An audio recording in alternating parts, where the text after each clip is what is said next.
Hello friends, तो कैसे हैं आप सब लोग। तो आज हम एक इम्पोर्टेंट टॉपिक की बात करने वाले हैं जो काफी बार बच्चे बहुत कंफ्यूज हो जाते हैं उसमें।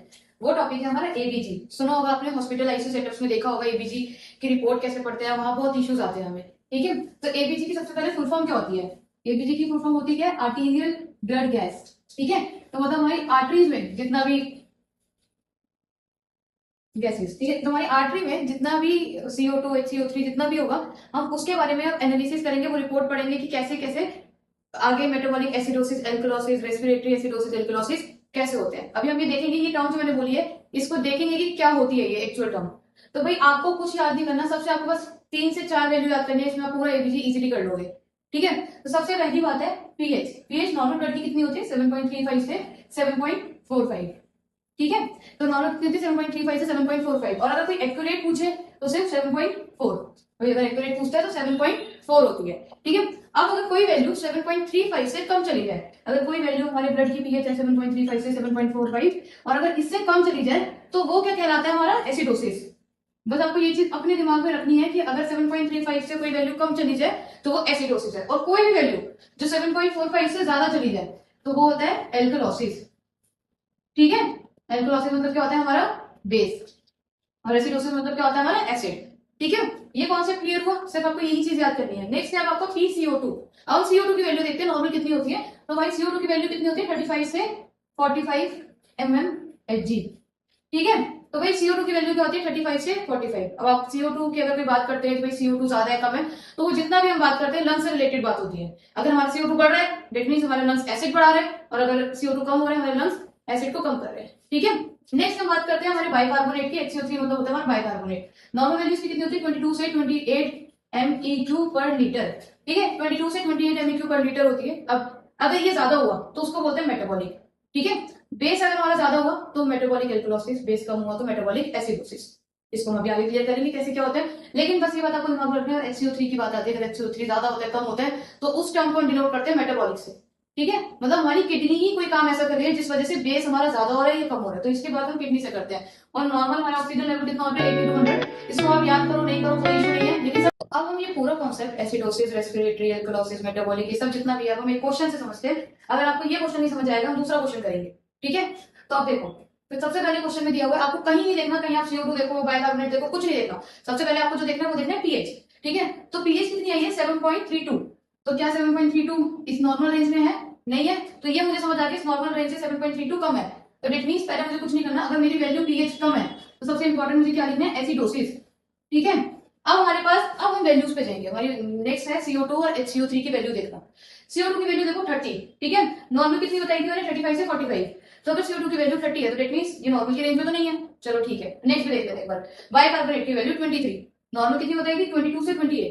तो अगर बाइकार्बोनेट की वैल्यू 23 है तो मतलब वो नॉर्मल रेंज में आ रही है। तो मतलब हमारी किडनी में कोई प्रॉब्लम नहीं है, बेस हमारा कोई बड़ा हुआ नहीं, बेस नॉर्मल रेंज में, लेकिन लेकिन हमने देखा हमारा CO2 जो है वो कम रेंज में। ठीक है, मतलब नॉर्मल रेंज में तो नहीं आ रहा, वो कम रेंज में। तो डेट मींस कि हमारे लंग्स में कोई प्रॉब्लम, अगर लंग्स में कोई प्रॉब्लम होती है तो उसका क्या आता है, रेस्पिरेटरी।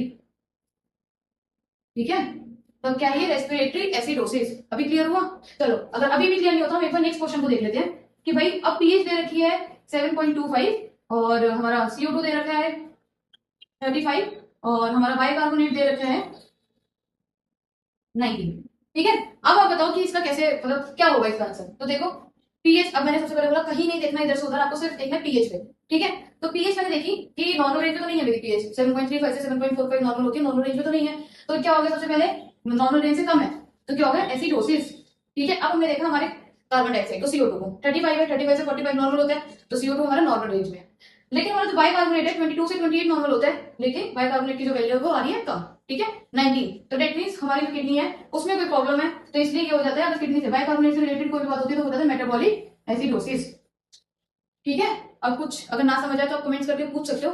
ठीक है, ये था हमारा बहुत बेसिक, जो हमारा एबीसी में देखने वाला होता है बहुत बेसिक था। इसके बाद जो हम स्टार्ट करते हैं, हम स्टार्ट करते हैं कंपेंसेटरी, पार्शियल कंपेंसेटरी और अनकंपेंसेटरी। ठीक है, उसके हम 2-3 क्वेश्चन करते हैं, उसके बाद भी अगर आपको कोई डाउट हो तो आप कमेंट्स बता सकते हो। तो अब हम बात करते हैं हमारी 3 टर्म्स की, एक होता है कंपनसेटरी, एक होता है पार्शियल कंपनसेटरी, और एक होता है अनकंपनसेटरी। ठीक है, तो भाई कंपनसेटरी तो आपको तब याद करनी है कि कंपनसेटरी कब है हमारा कोई भी एबीसी, जब आपका पीएच, मतलब अगर ये दोनों वैल्यू कम हुए या दोनों वैल्यू ज्यादा हो, पीएच नॉर्मल है। ठीक है, तो पीएच नॉर्मल आनी चाहिए अगर इनमें से किसी में भी कोई भी इशू हो। ठीक है, पीएच नॉर्मल आनी चाहिए कंपनसेटरी में, तभी आपका कंपनसेटरी माना जाएगा। पार्शियल कंपनसेटरी क्या है कि भाई साथ तो दिया है, चाहे थोड़ा बहुत दे, लेकिन साथ तो दिया ही है। ठीक है, तो पार्शियल कंपनसेटरी मतलब कि या तो आपका CO2 बढ़ा हुआ हो या HCO3 कम हो, लेकिन साथ तो दिया ही है, चाहे थोड़ा बहुत बढ़ के दिया हो। ठीक है, लेकिन साथ दिया है। अनकंपेंसेटरी का मतलब क्या होता है कि आपकी जो पीएच होती है वो एबनॉर्मल हो, तो पीएच भी एबनॉर्मल है। ठीक है, पीएच तो सही नहीं है, मतलब या तो 4.5 से ज्यादा हो या 7.35 से कम हो, पीएच तो एबनॉर्मल होती है कंपनसेटरी में। लेकिन CO2 CO2 या तो नॉर्मल रेंज में हो या HCO3 नॉर्मल रेंज में हो। ठीक है, अगर इन दोनों में से कोई भी एक वैल्यू नॉर्मल रेंज में होगी तो डेट मींस आपका अनकंपनसेशन है। नॉर्मल रेंज का मतलब क्या है, अगर मेरा बाइकार्बोनेट बड़ा हुआ है और CO2 नॉर्मल रेंज में है, तो इसका मतलब क्या है कि भाई मेरे लंग्स ने तो कोई एफर्ट्स लगाए नहीं। वो तो एक नॉर्मल रेंज में है ना, लेकिन मेरे लंग्स ने कोई एफर्ट नहीं लगाई कि मेरे बेस को कम कर दे। शायद लंग्स एफर्ट लगाता, एसिड बढ़ाता, बेस कम होता, लेकिन लंग्स ने कोई एफर्ट नहीं लगाया। CO2 मेरा नॉर्मल रेंज में है तो ठीक है, तो वो है भाई अनकंपनसेटेड, मतलब आपका कोई साथ नहीं दे रहा। ठीक है, एबनॉर्मल वैल्यूज आ रही हैं लेकिन साथ कोई नहीं दे रहा कि मैं थोड़ी हेल्प कर दूं। थोड़ी जहां हेल्प की बात आती है वो है आपका पार्शियल कंपनसेटरी, जब थोड़ी बहुत हेल्प की बात आती है कि दोनों ही चीजें एबनॉर्मल है। ठीक है, और भाई कंपनसेटरी तो मैंने बता ही दिया, कंपनसेटरी तब होगा चाहे दोनों वैल्यू बढ़ी हुई हो चाहे दोनों वैल्यू कम हो, लेकिन जो अभी पीएच है वो नॉर्मल आनी चाहिए। ठीक है, तो तब होता है कंपनसेटरी। तो हम एक क्वेश्चन से, जो अभी मैंने समझाया आपको पार्शियली कंपनसेटरी वाला पूरा कॉन्सेप्ट या अनकंपनसेटरी वाला, हम एक क्वेश्चन से करते हैं, तब शायद वो अच्छे से क्लियर समझ आएगा आप लोगों को। ठीक है, तो अब देखो सबसे इंपॉर्टेंट मैंने हमेशा बताया, ना CO2 को देखना ना बाइकार्बोनेट को देखना, सबसे इंपॉर्टेंट है आपको देखना है पीएच को। तो भाई पीएच है कम, 7.35 से कम है, तो क्या हो गया वो एसिडोसिस। यहाँ कोई दिक्कत क्लियर हो गया ना यहाँ पे कि भाई पीएच, देखिए पीएच कम है तो अब तो एसिडोसिस है। तो जैसे कि मैंने आपको बताया, ठीक है, कि रेस्पिरेटरी एसिडोसिस कैसे होता है। देखो अब हमारा जो बेस है वो बहुत ज्यादा कम तो नहीं है, ठीक है, लेकिन हमारा जो एसिड है जो CO2 है वो बहुत कम है। ठीक है, तो यहाँ तो मैंने आपको बता ही दिया था, यहाँ तो एसिडोसिस ही आएगा। लेकिन मैंने अगेन बताया एसिडोसिस कंडीशन तब होगा जब CO2 बढ़ा हुआ होगा। रेस्पिरेटरी एसिडोसिस ये नहीं है क्योंकि CO2 बढ़ा हुआ नहीं है, CO2 है कम। ठीक है, लेकिन हाँ ये मेटाबॉलिक एसिडोसिस होगा, क्यों, क्योंकि हमारा HCO3 कम है नॉर्मल वैल्यू से। ठीक है, तो ये हो गया आपका मेटाबॉलिक एसिडोसिस। ठीक है, चलो ये तो हो गया हमारा कॉन्सेप्ट। अब हम बात करते हैं क्या ये पार्शियली कंपनसेटरी है, क्या ये कंपनसेटरी है, क्या ये अनकंपनसेटरी है। कंपनसेटरी का मैंने बताया आपको कि पीएच नॉर्मल होनी चाहिए, चाहे कुछ बड़ा हुआ हो कुछ कम हो, लेकिन आपकी पीएच नॉर्मल होनी चाहिए। तो क्या इसमें पीएच नॉर्मल है, पीएच नॉर्मल नहीं है, तो भाई कंपनसेटरी तो नहीं है। ठीक है, तो भाई कंपनसेटरी तो समझ आ गया। ठीक है, कि भाई कंपनसेटरी तो नहीं है। अब है अनकंपनसेशन की। अनकंपनसेशन में क्या था कि आपकी पीएच चाहे एबनॉर्मल हो, लेकिन इन दोनों में से कोई एक वैल्यू नॉर्मल रेंज में आनी चाहिए। तो क्या इन दोनों में से कोई एक वैल्यू नॉर्मल रेंज में है, दोनों ही नहीं है नॉर्मल रेंज में, तो डेट मींस अनकंपनसेशन भी नहीं है। तो अब क्या बचता है हमारे पास, पार्शियली कंपेंसेटेड। पार्शियली कंपेंसेटेड, तो पार्शियली कंपेंसेटेड में क्या है कि भाई हमारा CO2 कम जरूर हो रहा है लेकिन बेस थोड़ा बहुत उसके साथ दे रहा है ना, ऐसा नहीं है दोनों ही चीजें बहुत कम हो गई हैं। ठीक है, कम हो रहे हैं लेकिन चीजें साथ दे रही है, थोड़ा बहुत साथ चल रहा है, तो इसलिए हो गया पार्शियली कंपेंसेटेड। ठीक है, तो देखो हमारा पीएच भी एबनॉर्मल है, PCO2 HCO3 भी एबनॉर्मल है, मतलब दोनों में से किसी ने भी किसी का साथ नहीं दिया। ठीक है, तो मतलब ये पार्शियली कंपेंसेटेड में कहलाता है। ठीक है, तो पार्शियली कंपेंसेटेड मेटाबॉलिक एसिडोसिस है ये। एक बार नेक्स्ट क्वेश्चन करते हैं, शायद आपका ये वाला भी डाउट क्लियर हो जाए नेक्स्ट क्वेश्चन में। ठीक है, तो फर्स्ट क्वेश्चन हो गया था, अब नेक्स्ट क्वेश्चन की हम बात करते हैं। आई होप इससे आपके डाउट्स क्लियर हो जाए। ठीक है, तो भाई पीएच है 7.28, मतलब क्या कंडीशन आ गई, एसिडोसिस। ठीक है, पीएच है 7.28, क्या कंडीशन आ गई, एसिडोसिस। नेक्स्ट है पीएच, अब आप देखो CO2 की पीएच क्या है, नॉर्मल रेंज में है, नहीं बिल्कुल नहीं है, तो अब ये बढ़ी हुई है। तो मैंने बताया था इससे पहले कि अगर हमारा CO2 बढ़ा हुआ होता है और बेस बहुत ज्यादा ही कम होता है तो वो रेस्पिरेटरी एसिडोसिस की कंडीशन आ जाती है। तो इसमें यही कंडीशन आ रही है, आपको HCO3 की तरफ देखना ही नहीं है क्योंकि हमने देख लिया हमारा CO2 इतना बढ़ के आ रहा है, तो दैट मींस ये है एक रेस्पिरेटरी एसिडोसिस की कंडीशन। ठीक है, अब ये क्या है, अगेन हम अपने कॉन्सेप्ट पे चलते हैं कि क्या ये अनकंपनसेशन है, क्या ये अनकंपनसेशन है, पीएच एबनॉर्मल लेकिन इन दोनों में से कोई एक वैल्यू नॉर्मल, क्या है इसमें ऐसी कोई चीज, तो बस ये नहीं है। एलिमिनेशन ऑप्शन सीखना चाहिए हमेशा। ठीक है, कंपनसेशन है ये नहीं है। ठीक है, अब हम बात करते हैं कंपनसेशन की। कंपनसेशन का मैंने कॉन्सेप्ट बताया था कि पीएच नॉर्मल आना चाहिए, कोई भी चीज आपकी नॉर्मल हो कोई फर्क नहीं पड़ता, पीएच नॉर्मल आनी चाहिए। क्या पीएच नॉर्मल है, नहीं, किसी ने इसका साथ नहीं दिया। अब क्या ये कंपनसेशन है, कंपनसेशन भी नहीं है ये। ठीक है, तो अब हमारे पास क्या बचा, पार्शियल कंपनसेटेड। ठीक है, तो मतलब दोनों ने एक दूसरे का साथ दिया। ठीक है, CO2 बढ़ा, एसिड बढ़ा, पर बेस भी तो बढ़ा, तो मतलब पार्शियली कंपनसेटेड है, दोनों ने एक दूसरे का साथ दिया है।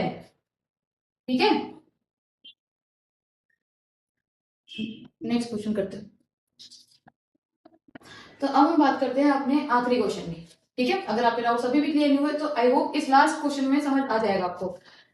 तो भाई पीएच है इसकी 7.52, नॉर्मल तो नहीं है। 7.35 से 7.45 नॉर्मल होती है। ठीक है, तो 4-5 से बढ़ के है, तो मतलब अब ये आ गया आपका एल्किलोसिव। मैंने बोला था हमेशा आपको क्या देखना, सबसे पहले पीएच, कहीं और बिल्कुल नहीं देखना। ठीक है, सबसे पहले देखना पीएच।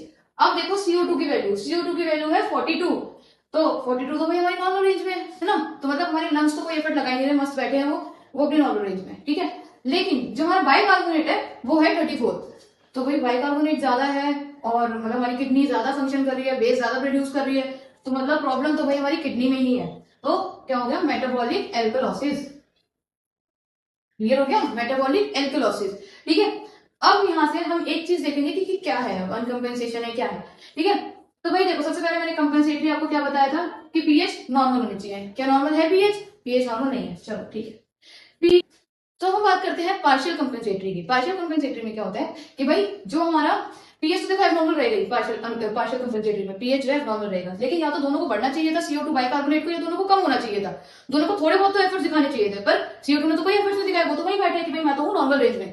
ठीक है, लेकिन बाइकार्बोनेट अकेला फंस गया। ठीक है, तो यहाँ पे मतलब एक चीज पे इशू आ रहा है इस पे, तो मतलब ये पार्शियल कंपेंसेटरी भी नहीं है। पार्शियल कंपेंसेटरी मैंने क्या बोला था कि दोनों चीज का एबनॉर्मल होना बहुत जरूरी है ना। अब बात आती है अनकंपेंसेशन की। अनकंपेंसेशन मैंने हमेशा बताया था आपको, पिछले 2 क्वेश्चन में मैंने बताया था कि अनकंपेंसेशन कब होते हैं, पीएच तो नॉर्मल होगी, लेकिन या तो CO2 नॉर्मल होगा या बाइकार्बोनेट नॉर्मल होगा। अब हमें क्या इसमें से नॉर्मल नजर आ रहा है, CO2, तो दैट मींस जो ये क्वेश्चन है इसका आंसर है अनकंपेंसेशन मेटाबॉलिक एल्कलोसिस। ठीक है, तो अगर इसके बाद भी आपको इस वीडियो के एंड में आपको एक टेबल मैंने बना देना है जिसके अकॉर्डिंग आपको और अच्छे से क्लियर समझ आ जाएगा, तो उसके बाद भी आपको कोई भी प्रॉब्लम है, क्योंकि भाई ये क्वेश्चन हमेशा पूछे जाते हैं, आप कितना भी कोई चीज रट लो याद नहीं रहेगी वो जब आप एग्जाम देने जाओगे, एग्जाम को कुछ ही दिन रह गए हैं, तो काइंडली आप इसको अच्छे से याद करो और अच्छे से इसका कॉन्सेप्ट डालो दिमाग में। अगर कॉन्सेप्ट जब तक नहीं बनेगा तब तक इसको कोई फायदा नहीं है याद करने का, याद तो होगा ही नहीं चाहिए, कॉन्सेप्ट ही बनाना पड़ेगा। ठीक है, तो भाई कॉन्सेप्ट याद कर लो, और अगर कोई भी इशू लगे आप मुझे कमेंट्स में बता देना कि ये समझ नहीं आ रहा। ठीक है, thank you so much, please like share and subscribe.